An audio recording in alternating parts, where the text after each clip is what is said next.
This shouldn't be a thing. If you ever find a thing you think should not be, send it into Greg and me at Jane Says at civicmedia.us, JANESAYS, Jane Says at civicmedia.us. Calvin found this one. Victor Sosu has the byline from townflex.com. Oh, I feel like you just made that up. Headline reads, French woman fined 1,250 euros because her cat keeps sneaking into her neighbor's garden. That seems like a lot. A court in southern France has ordered a 70-year-old woman to pay 1,200 euros after her cat was found guilty of repeatedly invading a neighbor's property, turning an ordinary neighborly dispute into a costly legal fight. The court ruled that Dominique Valdez, owner of the ginger cat named Remy, was responsible for disturbances in her neighbor's garden. In addition to the fine, the court imposed a 30 euro penalty for every future trespass by Remy the cat. Remy allegedly left paw prints on wet plaster, urinated on a duvet, defecated in the garden. Valdez, the cat's owner, insists this is all based on speculation. Where's the video? It's a fake news. Where's the proof?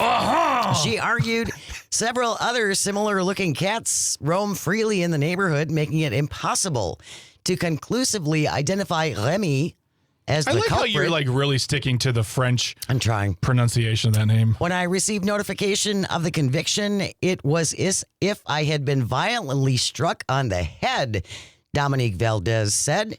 She said since the verdict came down, she's been forced to keep Remy indoors to prevent future penalties. He's gained weight and become aggressive, she says.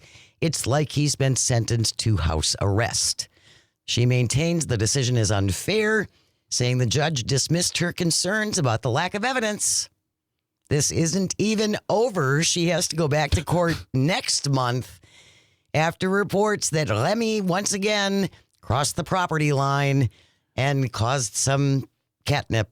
We don't know what happened. She could face another $2,300 fine. Oh my goodness. And a daily penalty of 150 euros.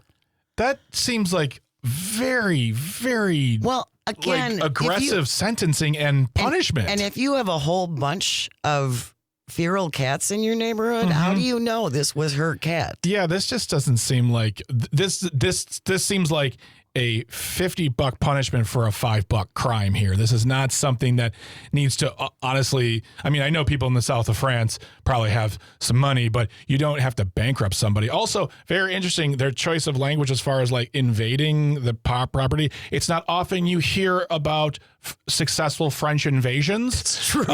So it's really good to see them finally get their defending. their due. They're defending. The case sparking debate across France over pet ownership responsibilities and property rights also highlights how seemingly minor neighborhood disputes can escalate into costly legal challenges. Man, I'm glad I have a fenced-in yard. You know, one easy way to take care of this problem is keep your cats in the house and get them a catio. Like, what is that? You have a little extender out in your house. It's a little play area for your cats so they can't go through the neighborhood and kill birds. Yeah, it just sounds like then it doesn't sound like it. The way she makes It's a it sound little like penitentiary for kitties. well, wow, really a penitentiary? A penitentiary. It's a penitentiary. I would say instead of fining her, say you must take your money and build a thing that allows your cat to be outside. Like a catio sounds nice, but it sounds like it's limiting. This cat seems like it needs to roam. But also, again, that's a lot of money, but I'm never going to not think of penitentiary now. That's good. Thank you very much. That's a money-making idea. That should be right on a there. T-shirt. Absolutely. That wraps up today's episode of This shouldn't be a thing.